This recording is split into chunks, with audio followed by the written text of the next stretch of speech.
Toute la France s'enriche avec la prospérité du pays. As the heartland prospers, so too all of France is enriched. With those words, Napoleon acknowledged the empire's dependence on these fields and forests.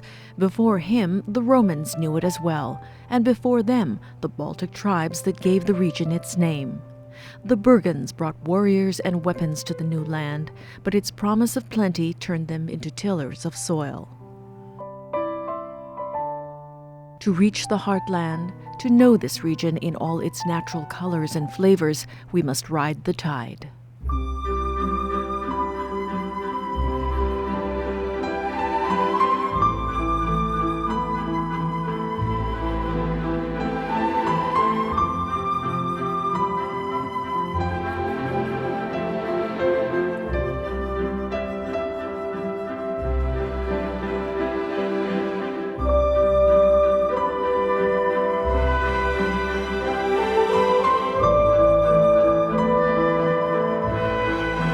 Nature etched into this landscape three great rivers, the Loire, the Saône, and the Yonne. Henry IV built, Napoleon perfected, a 700-mile system of canals connecting the rivers and directing their flow to the northwest. For there lay Paris, hungry for the timber, granite, and grain of the Burgundy and Nivernais plateaus. The rivers only run down certain valleys, so they needed to actually go across to the other valley. So the idea of the canal was to connect all of the natural water systems. So the river is flowing actually away from Paris as it happens. The canal system from above actually helped the flow of the water.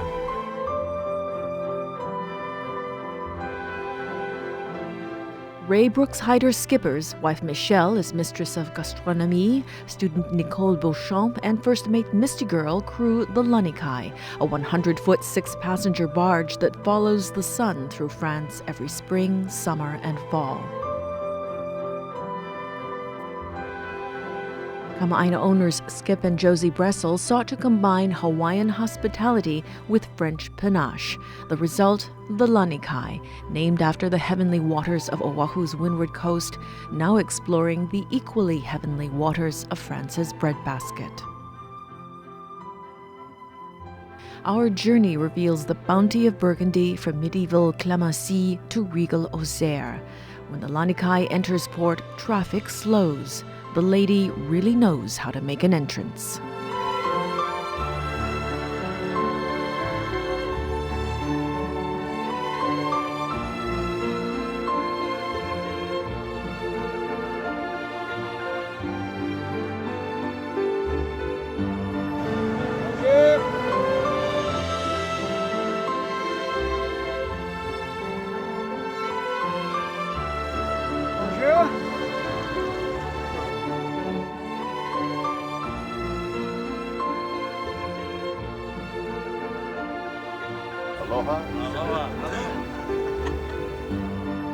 They are famille, family, this small community of riverfolk, constantly moving yet always in touch, independent yet subject to the same vagaries of weather and water flow.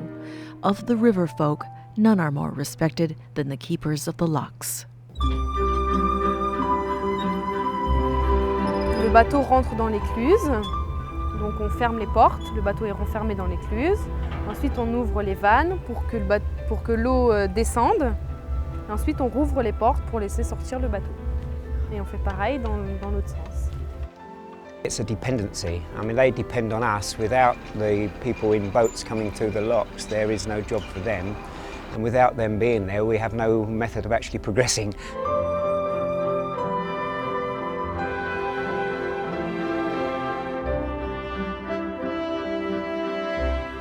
And the lock system itself, which has lasted 300 years, nobody has really bettered that idea. Napoleon standardized the size of all locks, boats, and bridges in France, thusly assuring easy passage of French commercial and military vessels with nary a centimeter to spare. By thinking small, he rendered these waterways useless to the larger boats of invading Germans, English, and Spanish. While the canals have remained unchanged, the world around them reflects a new age of new demands. Trucks and trains now bring goods to the cities. Homes are built and heated without precious timber. The quarries from which Notre Dame in Paris was chiseled are now the playgrounds for weekend climbers.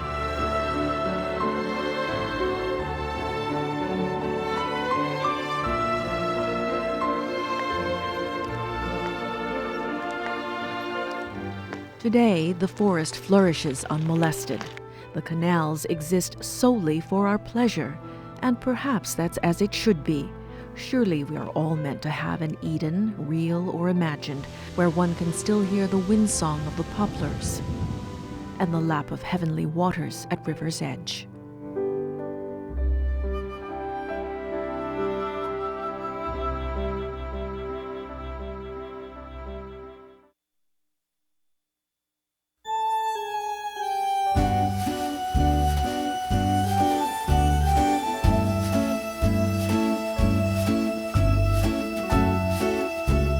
The River Yonne is both charming and plentiful this fall.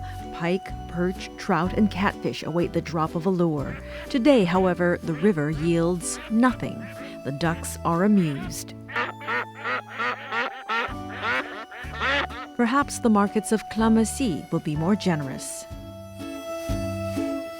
When I walk around and I see the old houses, this beautiful ancient town, it moves me. I feel so honoured to be able to be here and to walk through this, to see all this past around me and to be in this present time. I'll go to the bakery maybe about 7:45, 8 o'clock, when all the beautiful pastries are starting to come out of the oven. Usually if you go too early you'll only get baguette, but if you go a little bit later you'll get all the wonderful pastries will start coming out of the ovens. For heartier fare, we go to Les Halles. Okay, so this is the Saturday market. It's a covered market, so it's called the Halls or Les Halles. This is where the locals come for their produce. Yeah. Oui. Oui. Vous mettez dans le poêle avec du beurre. Avec du beurre, oui. Comme la fourchette aussi. Oui. Okay. The French spend more of their income on food than any other nation. And why shouldn't they?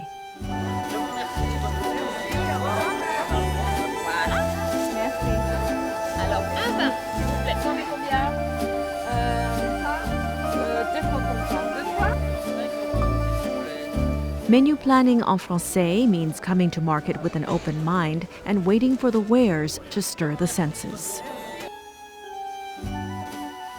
We have the cantaloupe melon and a green melon served with Bayonne ham, which comes from the southwest of France. And to drink we're having muscat from the muscadet grape, and the common name for the muscadet grape is melon.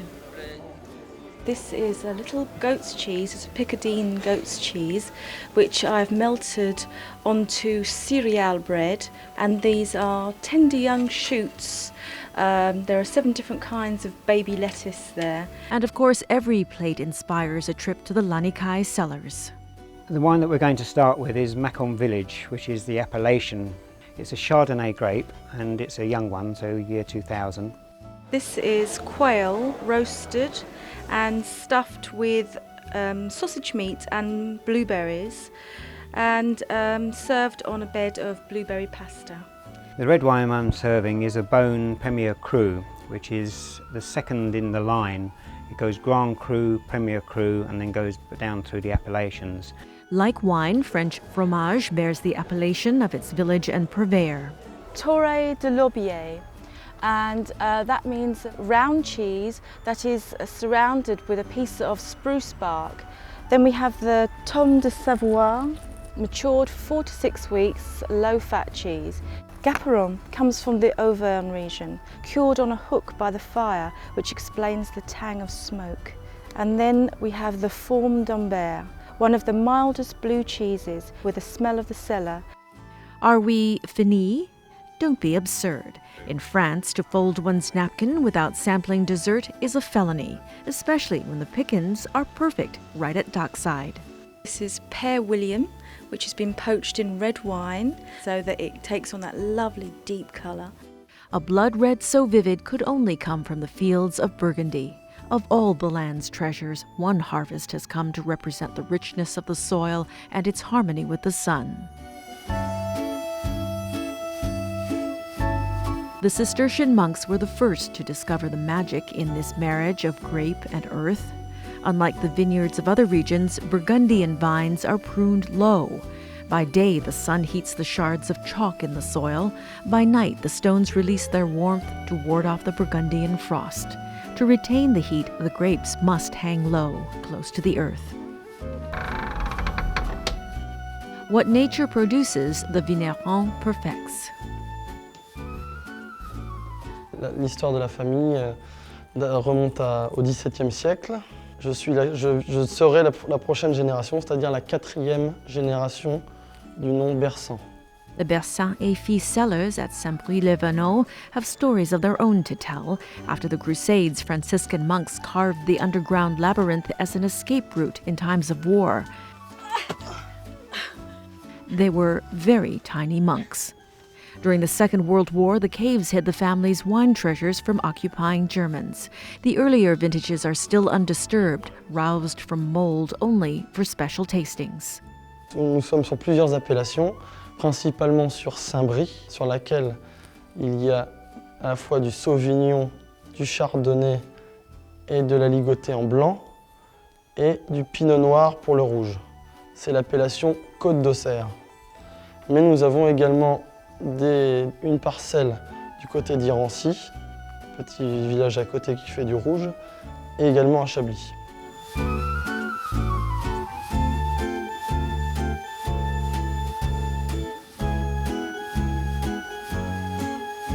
Nous avons à la fois les plateaux argilo-calcaires où l'on plante la ligotée et le sauvignon, mais également les coteaux sur lesquels sont plantés le chardonnay pour le blanc et le pinot noir pour le rouge. The vigneron must adhere to the tradition of eau naturelle. French winemakers are not allowed to heat, irrigate, or chemically fertilize their fields. By law, the product must be free of artificial additives. The sometimes crippling restrictions have allowed French winemakers a measure of arrogance. To work this way, they say, is more difficult, but the wine is alive in the bottle and in the glass, still able to interact with air and temperature. There is a saying in Saint-Brie-les-Vanneaux, pourquoi se mêler des affaires quand le vin est douteux? Why interfere when the nectar is made by the hand of God?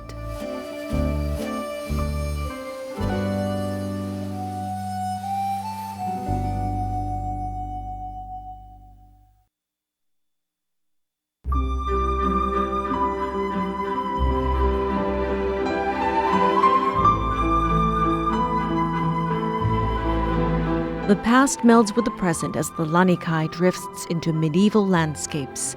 Maille-la-Vie, Coulanges-la-Vanouse, Châtillon-en-Bazois, the chain of villages along the Nivernais suggest bucolic simplicity, but Burgundy was and still is the most prosperous of French provinces. A country home of the aristocracy lies in the center of nearly every hamlet. The Château de Follin may look like a castle, but it's actually a farmhouse, one of the few remaining fortified farms of the region. Now, what does that mean? It means the major preoccupation of the famille de Follin, when not actually raising crops, was warfare. Dangerous business, farming. The medieval landowner knew all too well the value of his harvest and built his manor house for defense. Today's chateaux have a new enemy, the ravage of time.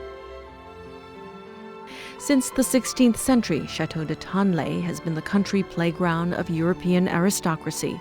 It is still the private home of the current Comte de la Chauvinière.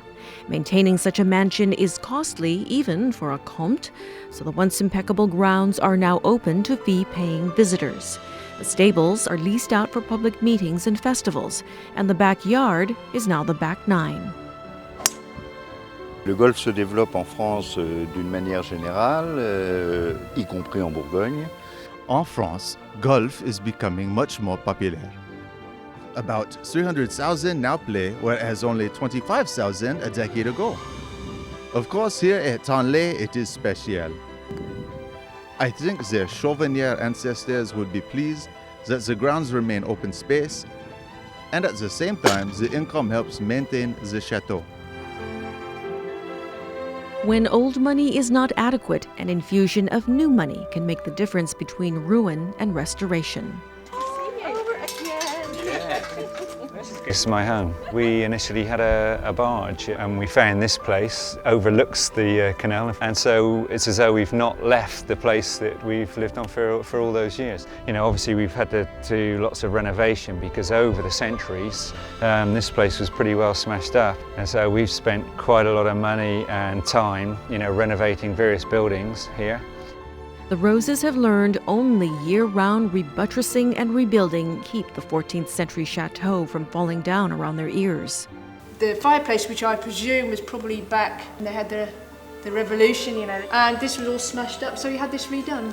And on the other side of the chateau, the walls, the almighty walls that go around this place, have got defensive positions with those little areas where you shoot bows and arrows out of, you know, so it was obviously a defensive area, you know, people trying to take over your land, just like today, I guess. One room, however, is perfect as is. The atelier, or loft, is a haven of inspiration for the Roses, both world-acclaimed artists. Oh, it's so quiet, there's nobody around, no neighbours. Occasionally the dogs bark, but that's about all. The automotive series is Stan's, the produce is Avril's. It evolved really, with the onions and the leeks. There's a lady down the road, that's why they're called Les Oignons de Madame Bayard. In other words, Madame Bayard's onions, because she let me use them for my painting.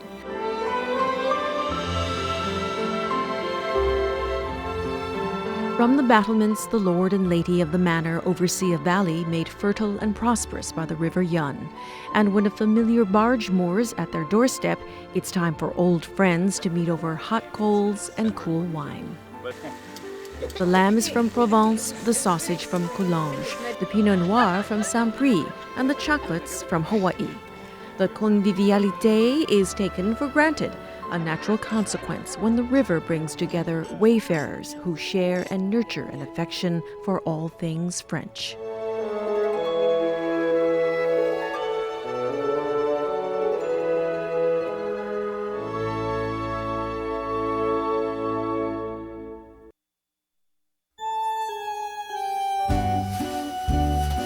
Wild apples growing at Riverside defy the norm, sprouting in duplicate, even triplicate. It is inspiration for tarte tatin, a regional specialty created when the sisters Tatin dropped a pie and discovered the fabulous flip side.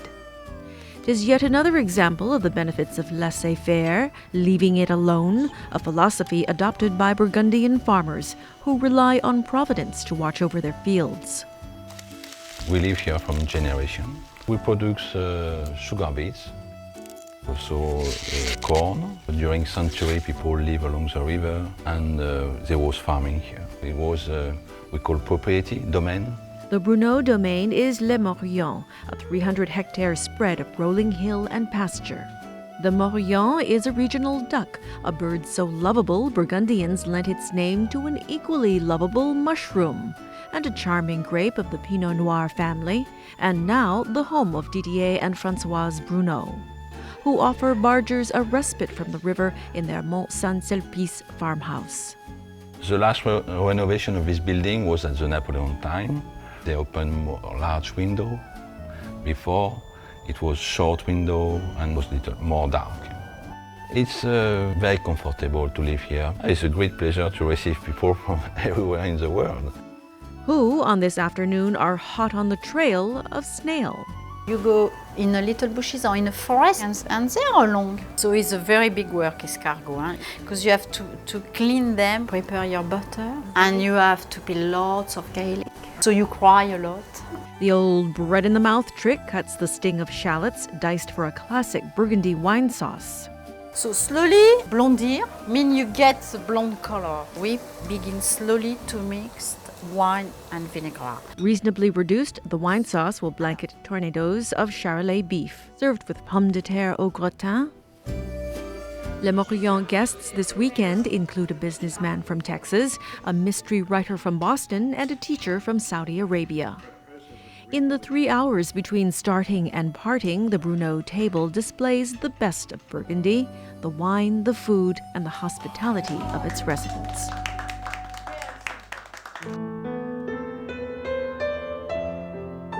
Quel dommage, all journeys must come to an end. For this sorrow, Burgundians also wax eloquent. Autant de brume sur la mer que la rosée au soleil matinal. Aujourd'hui, la réalité, demain, la mémoire. On peut mettre ce rêve s'attarder, comme une ombre pas lointaine.